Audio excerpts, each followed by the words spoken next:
Good afternoon, good evening to all those out there. This is Carbonite Bounty BS once again. Another week with the nerds here. So we welcome everybody on all platforms you're listening to another episode of the Mandalorian review. So without further ado, I'll get this over to DP, and he'll let you know where you can find us at. NerdStarCompedia.com, people. Make sure that you go into that site where you'll see all our links to all your favorite platforms that we are on Twitter, we are on Instagram, and also on YouTube, which you're watching right now, and also on Facebook. Make sure that when you're watching us on YouTube, click that notification button and also hit subscribe. So when we're on, you know that we're on. Make sure that you are subscribing to us on all your favorite podcast outlets, such as iHeartRadio, Apple Podcasts, Google Play, basically anywhere that Spotify, anywhere that you listen to your favorite podcast, we are on there. And also make sure you keep sending us that feedback at nerdcyclopedia.com. We love to hear from you. Right. And without further ado, we're going to jump right into this, guys. I guess first discussion point before we get into some exciting Star Wars topic is we'll start with Kendo here. What were your thoughts on the episode this week? I know a little anticlimactic, but what were you thinking about some of the dialogue and character development we got this week? I enjoyed it's another series where Mando has to band together with people that he doesn't really like and adjust his otherwise isolated techniques of getting the job done. I enjoyed the infiltration of the Imperial, the weaponry installment there. That was awesome. The way they had to get the truck in there and avoid the pirate attack. I mean, I thought it was action packed. The same recipe that they've been using all along is just getting better and better and better. And I heard some controversy about the end, also just the way it ended, but I thought it was perfect. Now, every episode leaves me wanting more. Like, I wanted it to be 10 minutes more. I wanted to just see a little bit more, but then I like the way they're doing the cliffhanger. I like the Marshal. Cara Dune is playing a bigger role, and I think she's going to be around. Obviously, they introduced a lot of new facets to both her personality and Mando's and just the way they work together. So I think the last episode, which is the one coming up, is going to be a real humdinger. You know what I mean? What do you think, Hitch? I like the episode a lot. Like Kendo said, I really enjoyed how they portrayed that the pirates attacking the convoy, which was a sort of a redo scene from Solo. We saw that in Solo, then messed that up, and seeing Mando be super competent and like just wearing a stormtrooper armor was awesome because you could tell all the pirates were really, really surprised at how good a shot he was. I love that every single time like a group of them were jumping on the Goliath, he would shoot his first shot would hit somebody in the chest and they go flying, and everybody looked shocked. They looked stupefied that his stormtrooper hit them with one bullet, and I thought that was just amazing. It was an action-packed episode, and it's one of those situations where they want to sort of churn up more characters because it makes the story more rich. And using a red herring opportunity, this, like we've been calling it a filler episode, it's an in-betweener where they get to go do an action piece and they get to bring Mayfield back in. I love Bill Burr, so I was just a super huge fan, super glad to see him. And I thought that his attitude mixed really well with the action that was going on. And of course, his fast talkingness in the Imperial officers mess was important too. So I really liked the episode a lot. I enjoyed it very much, and I think that I'm gonna allow them to have an hour of gap time here. I'm gonna let it happen. They're allowed to have an episode of setup. Same. What do you think, DP? Yeah, a lot of setup, not a lot of plot. A lot of setup. A lot of action. So it was a give or take episode. I wouldn't say so much is mixed for me, but it was just like, okay, it's not too much happening in the episode, which is fine. But considering it's the penultimate episode to whatever's going to happen next episode, they better come through with like the final episode to leave us all wanting some more Mandalorian for season 3.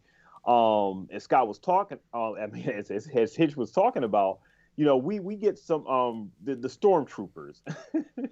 I asked a question to you guys in the text forum. that what do how do what do you what type of interview process is it to be a stormtrooper? Because it must not be much, because these guys just get tossed around, and they get their vehicles get overtaken, and they get shot down easily and everything. It's just crazy. Mando take what the heck is going on here? So I thought that was just kind of hilarious.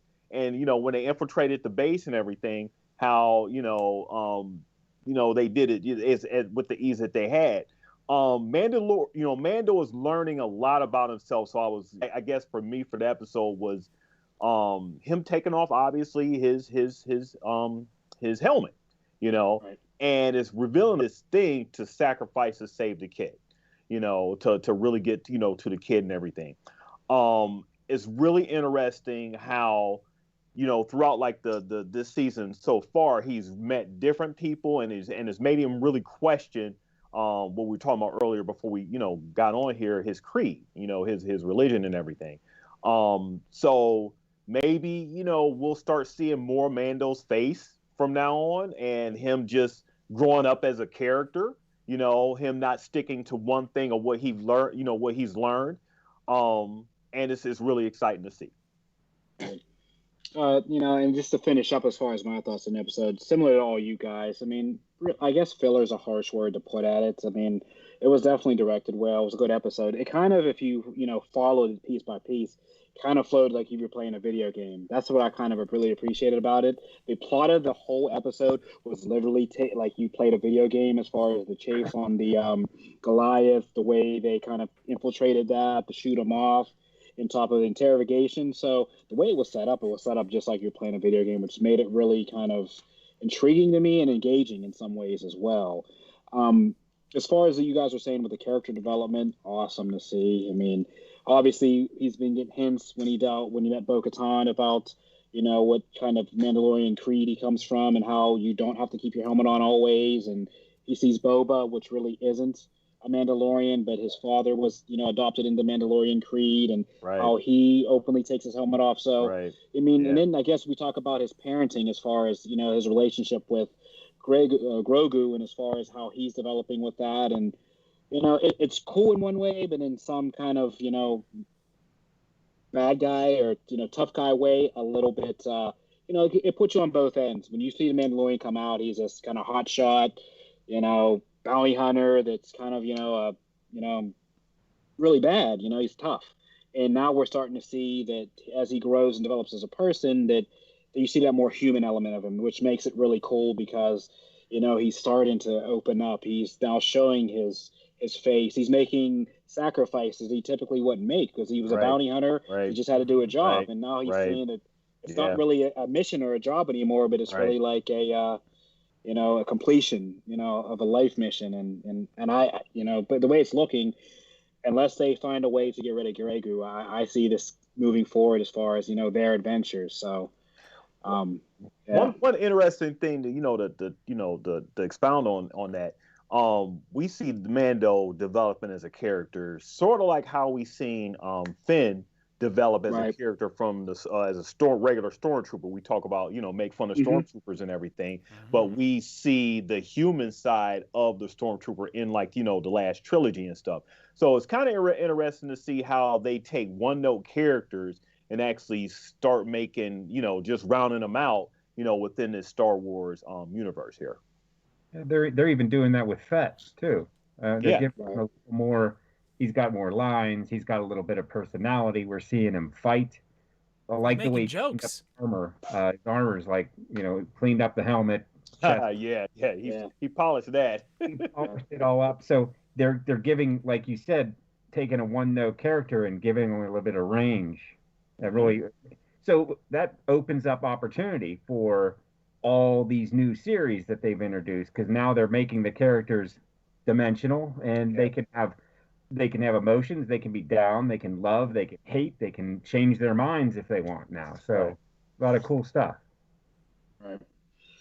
And I guess the next part is, we'll just dive right into it, because we've kind of alluded to it. What was everybody's thoughts as far as Din making the ultimate sacrifice to not only remove his helmet in front of one person, but removing it at a whole Imperial base. I mean, that's big news for him as far as his thoughts. I mean, I couldn't imagine somebody, in a specific creed or religion, to basically, love something as much as he has with Grogu, and to make that ultimate sacrifice literally within a matter of what he had 10 seconds to make a decision. It's either my creed or this child in which I've giant affection for. So to see him do that was really cool to see. It's just another thing that you can expand upon now. It's such a killed everybody. Nobody actually saw his face. Not the computers did. That computer system scanned his face when he accessed the database. So if they do put two and two together, they'd have it. But he always wears his helmet, so like from an identification standpoint, that isn't such a big deal. From a symbolic standpoint, though, I mean, when we talk about this guy taking off his mask, it's like when the Joker tells Batman, tonight you're going to break your one rule. You know what I mean? Like, this is not an insignificant thing, and we know that. They definitely make that obvious in the text. The title of this episode is The Believer. Well, who's the believer here? We know Mando is borderline fanatic with his religious observance of this helmet rule, and he takes it off. And why does he do that? Because of the way of the Mandalore, because of his obligation to Grogu, to the child, his obligation to follow the way of nurturing the foundling that has been given to his care. This is more important to him than some silly taboo about a piece of clothing. And it's obvious that taboo is important to him, and that his statement at the end, which I liked a lot, because he said, he means more to me than you can know. That's what he's saying. He says, he means so much to me that I'm willing to show you my face. And I'm prohibited from even taking my helmet off. And as Mayfield says, that ain't the same thing, right? Taking your helmet off ain't the same thing as not showing your face. Right. And Mayfield was willing to kill all the troopers in there to keep his identity, to just to say we know Mayfield has seen his face and everything, so that thing has been broken there, but he's still willing. Okay, well, technically they didn't really see you because they're all dead, Right. So except for Mayfield, but he put it out front there that he was sort of willing to keep his to sort of keep, because you know how much that means to Djarin, the Djarin and everything about that. So I thought that was pretty cool on Mayfield's part.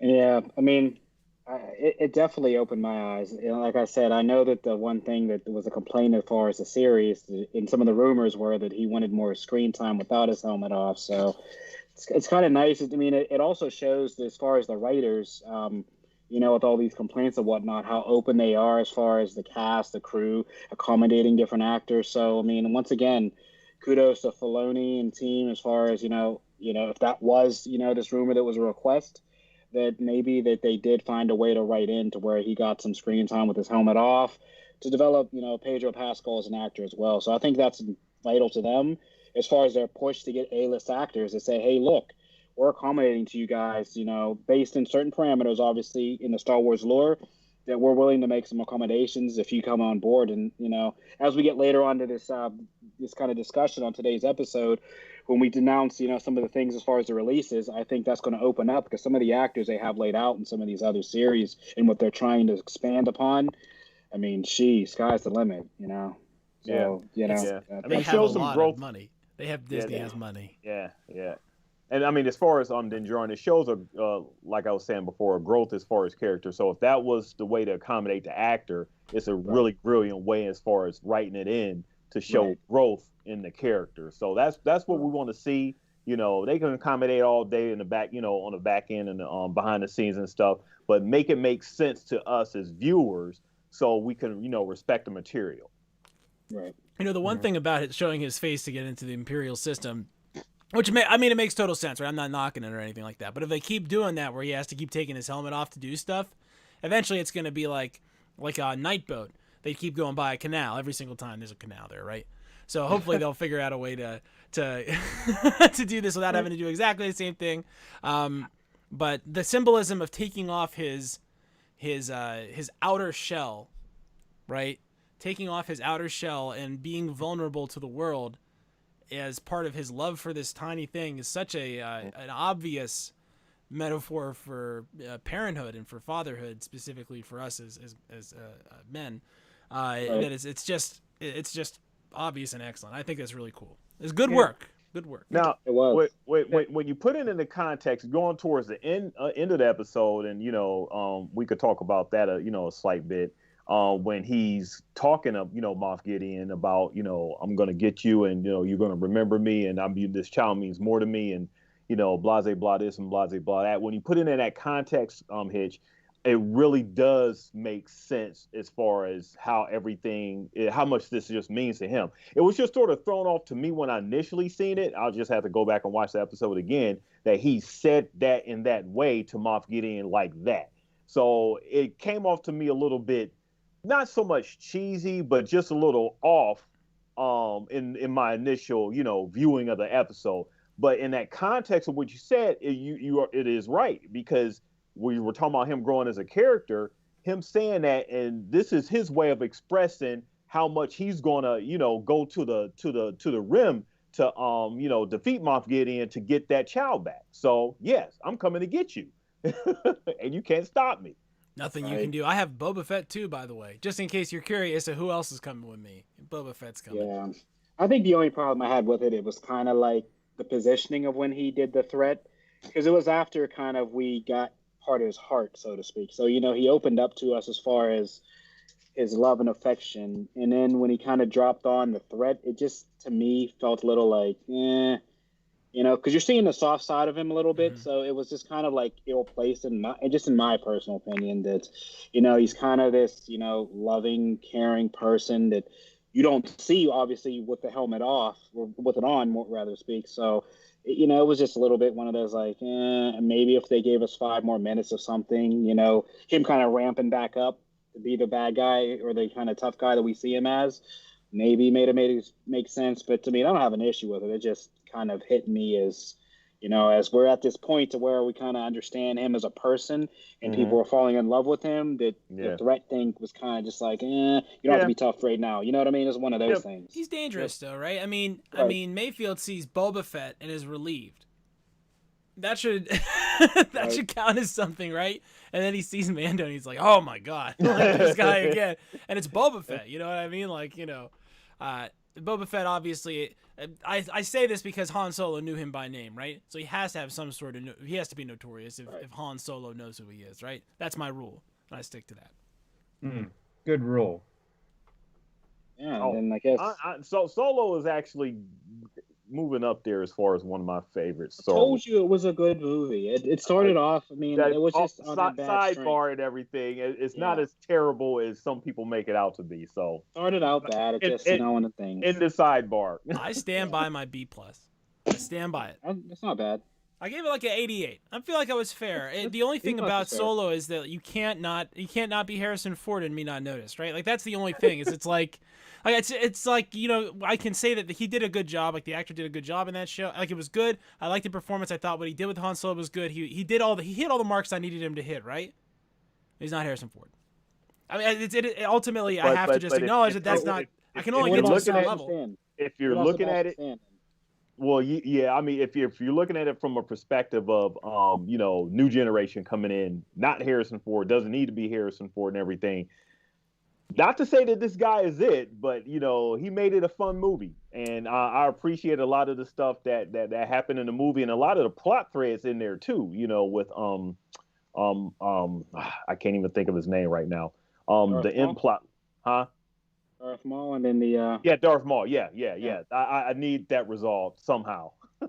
The George Lucas special edition of Solo with the deepfake Harrison Ford is going to solve all the problems for me. I already know it. It'll happen in a couple of years, just because George Lucas will be like, look, Harrison, he doesn't need the money, but we also don't need to ask his permission, so we're just going to do it. He apparently needs the money because he's coming back for Indiana Jones 5. Well, Oh man. he has like Yeah. kids in Yeah. high school Yeah. now and stuff. He's had kids in high school since like the 70s.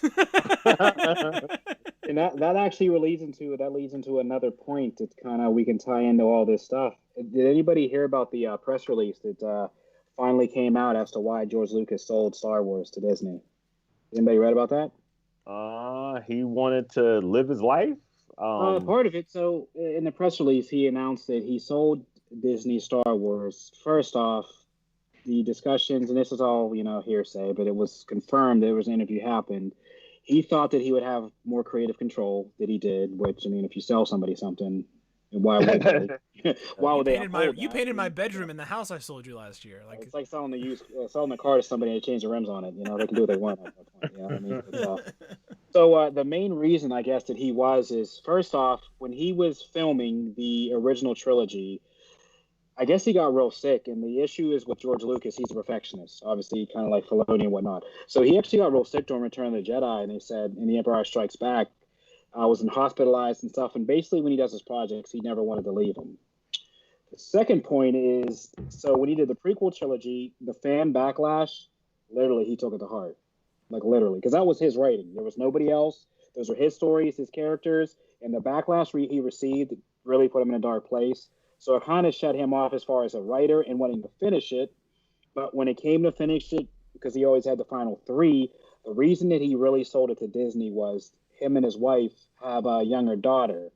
And he knows as his project that he didn't want to be a semi-executive producer, but he's always hands-on.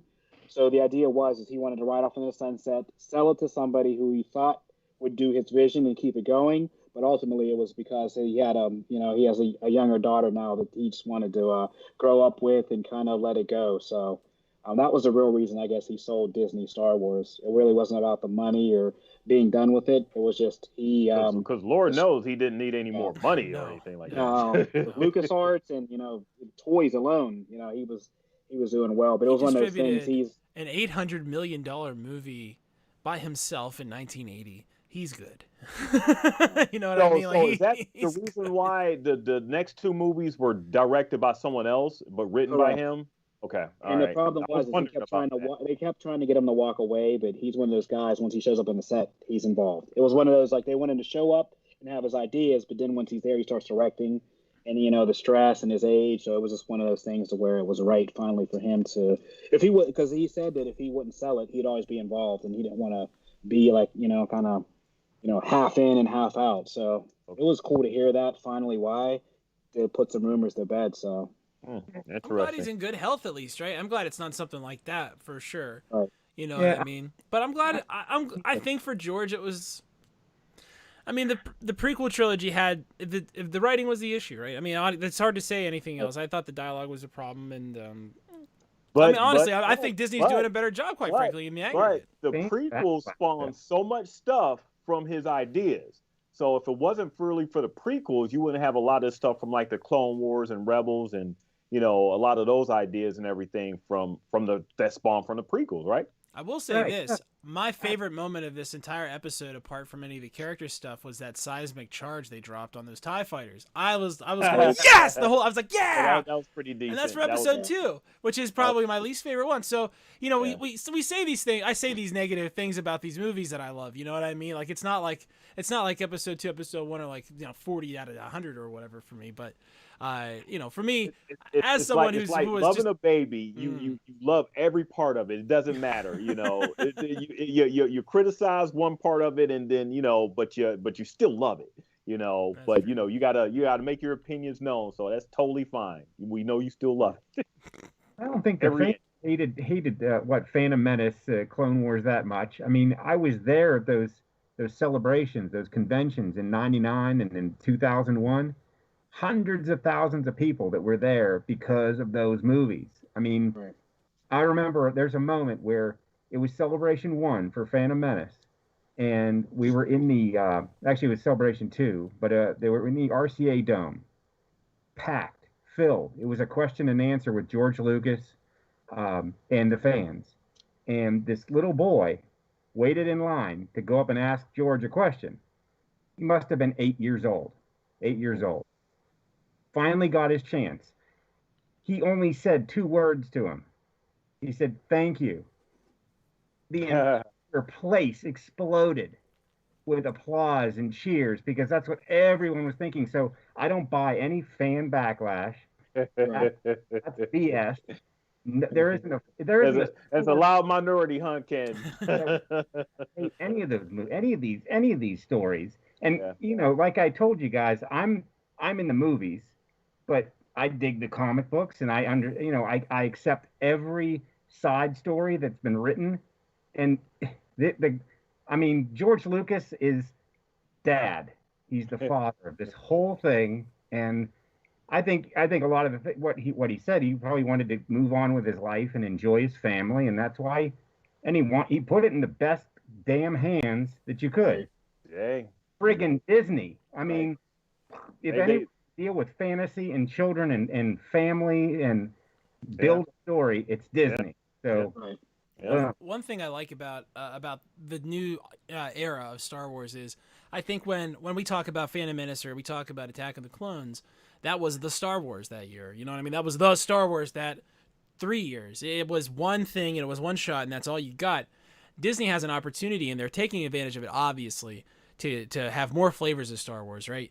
If you're more of a prequel fan, there's going to be some of these shows that are coming out where they're going to be more geared to you. Like Bad Batch looks like a prequel people sort of show, right? Yep.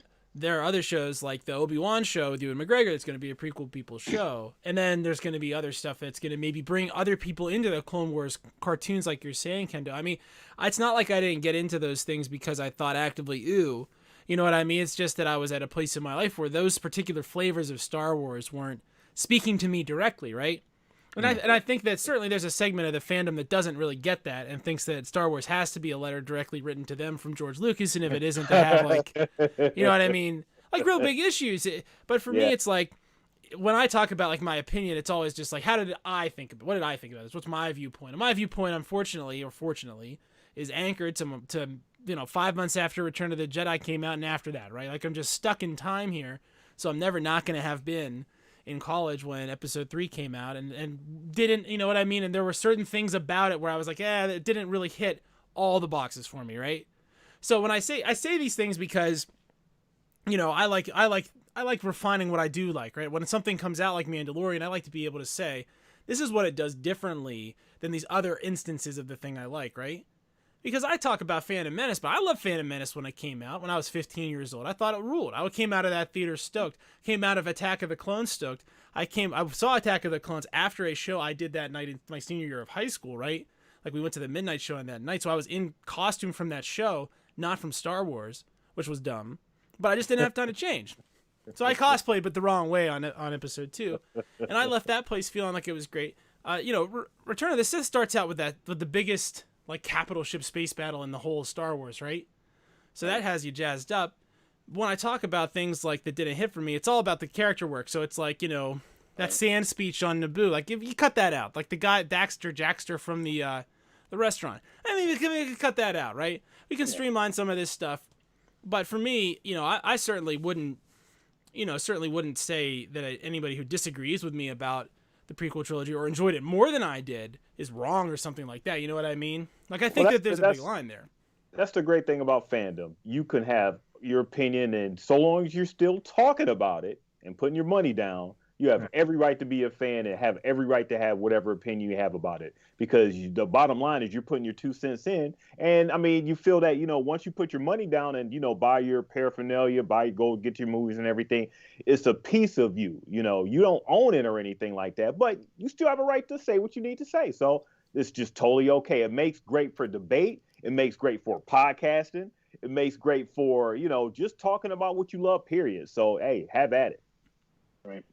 And that kind of leads into our final point here as far as the week, and kind of can leave it open to the question of the week as far as what was really everybody's thoughts of kind of our version of Star Wars celebrations, or basically Star Wars press release leading into the new year, or basically, I guess we'll call it Star Wars or Disney Star Wars Phase 1. I mean, the bomb drops. I mean, geez, 10 shows. I was, messaging you guys as soon as I started seeing it, Star Wars, Instagram, whatever you use, Twitter. I mean, they were just one after another, just release.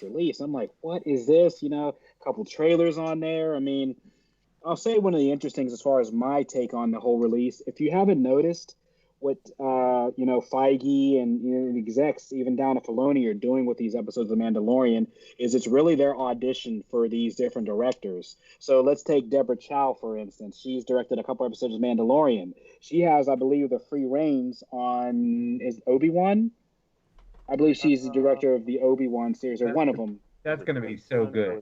I mean, So what this is an audition for these directors to see if you can fall in line to what we want to do as a vision. We're going to have you direct your own series, and that way Filoni doesn't have to do everything. It doesn't have to be these people that are already on Lucas Arts. And it really just I don't want to say this again, but it just goes to show like the last three movies, how it could have been done the right way. I mean, they're doing this as far as the interview process. Do you understand Star Wars? Do you understand what we want? So that way, when we get to the vision and the production, all this stuff looks the same. It's like we wanted.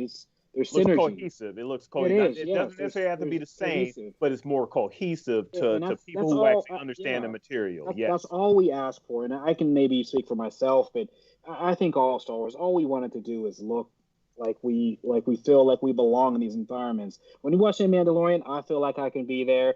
I feel like I can interact with the characters. It feels Star Warsy to me. Some of this stuff just didn't, and for whatever reason, people thought they can take their own spin on a script. But like I said, I like the kind of how each episode we're seeing. Robert Rodriguez did one. They're getting some of the higher end producers to do stuff to see, hey, if this works, this episode is good, then we can hire you to do a series. Because, I mean, based on what we heard, I got, 8 or 9 series total? And that's in 2 years. I know we talked about 10 and, 5. We got 8 to 10 in less than 2 years coming out, plus a couple movies that are still in work. So, we'll start with Kendo. What were your thoughts on the big press release this week? I almost couldn't keep up with it. Every time I turned around, there was another one. I think that Disney was giving us an early Christmas present, sort of an end to obviously a tragic year. Yes. To give us something to look forward to in the next 5 years. Rogue Squadron, super stoked on that. That Bad Batch, that looked really cool. There was a good trailer for that. Obi-Wan, I think there's a Boba Fett in there too, so that definitely is interesting to me. But I thought, man, what a way to end the year and begin the next year. Now then, I started thinking about that. Everyone knows what 2021 is, right? Mad Max took place in 2021. All right. Just walk away. Just walk away from Disney Plus. So I'm not as optimistic as a lot of people. Like 2020 is the worst year ever. One is okay. for us, and Disney's giving us this to look forward to. So. On a side note, it's the Furiosa prequel, which I'm a little let down. I hope they expand on it, but they're actually going backwards for the Mad Max movie.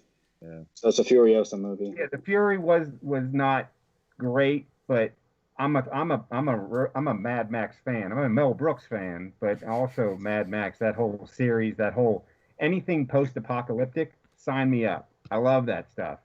But the Fury wasn't real great. But, you like post-apocalyptic? Just go to Jakku, right? Yeah. I want to see the Battle of Jakku. That's what I want to see. I feel like that is the Chekhov's gun from the sequel trilogy. I want to see him pay off. I've been thinking, because there's some of those big battleship battles you can see in some of the trailers for this week that has me super jazzed up. I'm so stoked for Rogue Squadron, man. I cannot wait for Rogue Squadron. I have been explicitly begging Disney to do this myself. On this show, is it going to be Sebastian Stan as Luke, because he's one of the main characters, isn't it? If he's Rogue 5 or Rogue 6, I mean, if he's like, it doesn't have to be. It's Luke and then the other guy. Well, there's Wedge and Tycho, and there's Rogue Squadron has sort of a cast of characters that's sort of designed to represent the planets and important races in the New Republic. So it's almost like this diplomatic sort of example unit, right? And it's almost like the Blue Angels, right? Except they're also used in combat. You know what I mean? There's a lot of Jedi that filter through Rogue Squadron. And Wedge Antilles, who we know from the movies, is the titular commander of Rogue Squadron, certainly in all the expanded universe stuff. Yeah. We know it's going to be we know when it's going to be taking place. It's going to be around the Mandalorian, kind of era. That would be a Sebastian Stan, a 30-ish-year-old Luke Skywalker, maybe, processing through the fame of being the man who destroyed the Death Star and all that stuff. And I would welcome Sebastian Stan as Luke Skywalker.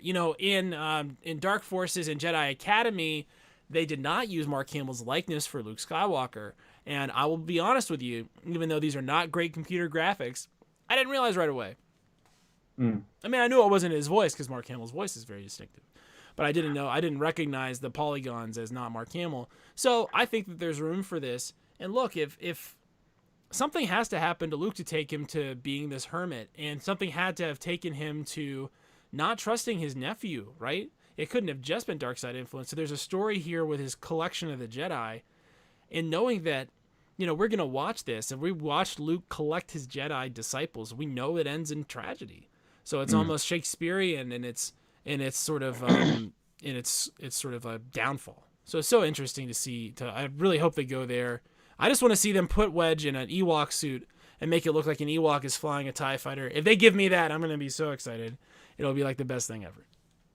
They called him Commander Jub Jub. Interesting sidebar that Luke discussion you just had. There's an interesting read out there if you guys, I know a couple of you guys read the books. Leading up to the episode 7 with Rey, there's a Luke Skywalker book called The Legends of Luke Skywalker, and it basically tells what Luke has done after between 6 and 7. And I'd like to see that on screen because some of the things they said, I mean, you guys, HITCH and some of the EU stuff have heard the power he has and harnesses with the Force. There's a couple of different readings in there that he's on a planet and he literally brings 2 Star Destroyers out of the sky to the ground with the Force. Like, I'd love to see that on screen, or even in the Disney short story, so to speak, format they're doing. I mean, so I think that'll be the next. Hopefully, I won't say I want it to. It is, but that's my thing. I mean, if we can find a way to get a Luke series and to see, like you were saying, what led to this, to kind of tie in everything, and to see him, grow as a Jedi Grandmaster now. I think that's well, that on top of Darth Vader would be the two.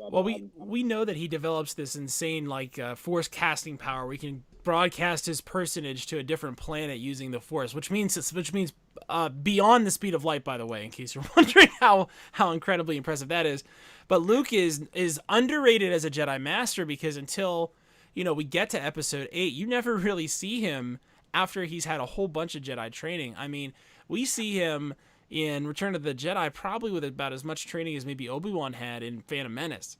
So, Luke has always been sort of classically underrated as a power source, how powerful of a Jedi is he, because we've only ever seen these tiny slivers of his career, and it's right when he's just learning how to do stuff, and right at the end, where he's effectively marshaled his power in the Force for 20, 30 years, and then uses it all at once, and spends it all at once on this hologram effect, which is insanely awesome.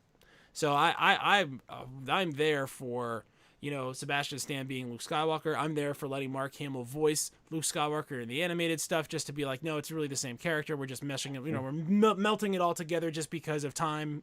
And time only moves in one direction, and that sort of sucks in this case, But in some cases, it's very good. We're very far away from Genghis Khan, and he won't ever get closer. So that's good stuff. What do you think, DP?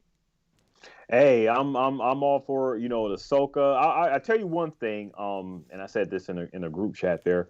If they hadn't announced a lot of these before the Mandalorian season came out, it would come across to me watching this thing.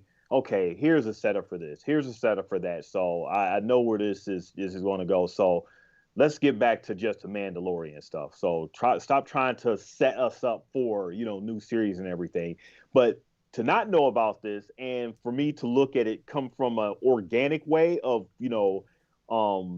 like Ahsoka coming in, like, Bo-Katan and everything, it's really enjoyable. And it makes me that much more excited to see some of these series coming up because they are offshoots of what we have just learned in, the Mandalorian. So I am just way super excited because I'm not the biggest, I'm not, you guys on the level of Star Wars fans and everything, but I'm really super, amped for Ahsoka. I'm delving into like, a lot of clone stuff, Clone Wars stuff and everything, and some Rebel stuff. I hope we get to talk about, in future episodes. Just I'm really amped on seeing how, and I'm anxious to see Thrawn. I want to see Thrawn. I really want to see Thrawn in physical form, live action form. Yeah. And I mean, I think it's like you said, typical Star Wars wouldn't have did that if Feige wouldn't have came on. But as we see as the Marvel phase succession, and I mean, they throw this in, now what the phase is, what, 2 to 3 years, 4 years down the road to lead us to something. They see that there's no really backlash, or it's that anticipation building to that villain. Like you're saying before, maybe we're leading into a Thrawn, or a Grand, or Hey, maybe it's if leading if into if Thrawn is the lead up to whatever future Star Wars movie happens, I'm all for it. If all these series just come up to, okay, well, we gotta band together to battle Thrawn, I'm down. I'm in. All in. something. Sure, it might not be a movie, but I mean, maybe these series tie into, like you're saying, a Thrawn, or I'm sure a Thrawn will be Ahsoka's main villain in her series. So I'm thinking that's the same that'll thing too. probably Yeah. be the same thing. But we And have then so I many guess- different flavors because there's so many of these announced. So if you Right, don't yeah. like, even if like one of these is sort of a dud, it's like, all right, you know what I mean? Like, they've taken it's almost like they've taken like Star Wars used to be like a football game, and they're taking it and turning it more into like a basketball game or a hockey game. You know what I mean? Where like, oh, if something goes wrong here, okay, well, tomorrow we'll play again. Yeah. Hopefully Yeah, it'll eventually be like a baseball game where who really cares? Hey, you make some bad calls there, just keep it going and everything. I'm sure like we'll eventually see again, because we got Hayden Christensen, coming back, as Anakin, as Darth Vader. So and the people trashed him, on message boards and everything back then when he was, Anakin. Now they're super excited to see him come back. So it's really funny how that goes. So, and I'm all for continuity. I'm just all for it. So I'm happy to see that happening too. Yeah, so I guess leading into it, ending up this week here, Kendo, what are some of your final thoughts on our discussion today, and what you're looking forward to, I guess, in this season finale? I'm just hoping for an hour, not 35 minutes. He takes his helmet. Oh! Jarring, ladies and gentlemen. Woo! What a Jarring. reveal! Wow. So let me just say what I'm looking forward to. Okay, Mando getting a little more emotional, right, about this. And it's going to come to a head. Okay, we have a lot of untapped power in us, and it's all going to come out. I think in this last episode, he's really going to blow out. I think we're all going to be surprised at how multifaceted he is, and he's going to take Moff Gideon to the house. Big one-on-one, full-on battle. In fact, I can see him telling Fett to just hold off. This one's mine, because he doesn't know what he's dealing with. He doesn't know what he has possession of, and this thing means more to me than he will ever know about anything in the galaxy. So that's why I liked his taunt, and that Navy officer that came in and said, "You got to see this." So she interrupted Moff Gideon from whatever headspace he was in and said, "You got to see this, because this guy means business." So I think it's going to be a huge last episode. I can't wait. What do you think, Hitch? I think that we're gonna see, maybe some comeuppance from Moff Gideon. I think that, we're gonna see this resolution. I want to see what it's gonna cost Mando to get the child back. That's what I want to see. I think that it can't be free. I think unless there's a cost here, what was the point of this kidnapping? It certainly shouldn't be a red herring. So I want to know what Mando is gonna have to pay to get this child back. And I want to know how he's going to deal with that cost, right? Because we know he wants to. We know it doesn't matter. He will pay it. This is what this episode told us. He will pay whatever it costs to get the child back. What's the price going to be? All right. What do you think, DP? I think this was the first episode of the series we didn't see the child, right? If you count, I think maybe one. He doesn't Well, because he doesn't get to we the saw first him, episode. He doesn't get point. to. Well, 'Cause- we saw him point, touched Mando's hand and everything. So we saw that portion, but I don't think we've seen any of the child.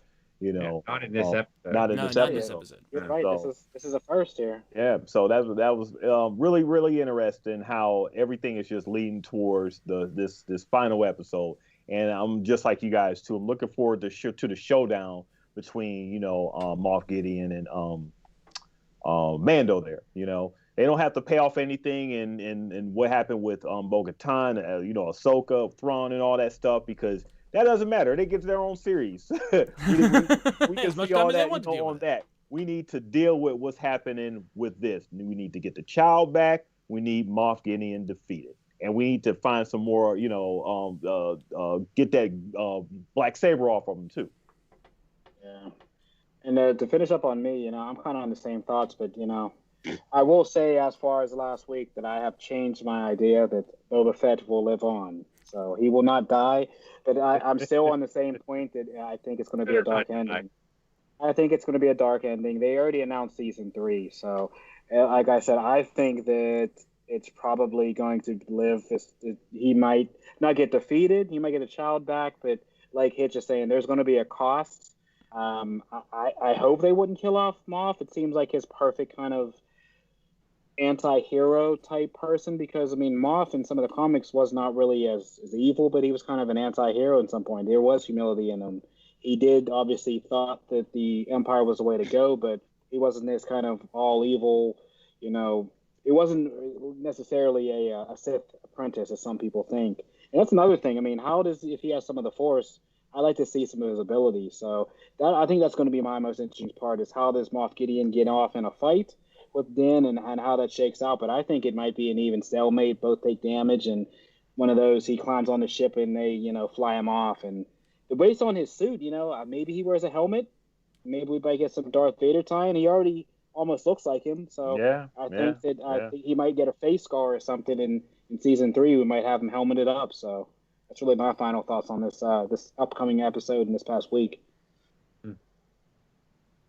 Awesome. So once again, guys, we thank you guys for listening to us. Whether you're listening to us days later on your favorite audio streaming devices, or if you're live with us on YouTube now, definitely appreciate it. Look forward to getting into it again this week with our big season finale on The Mandalorian here, season 2. So without further ado, thank you guys for your appreciation for us, listening to us, and as always, guys, this is the way.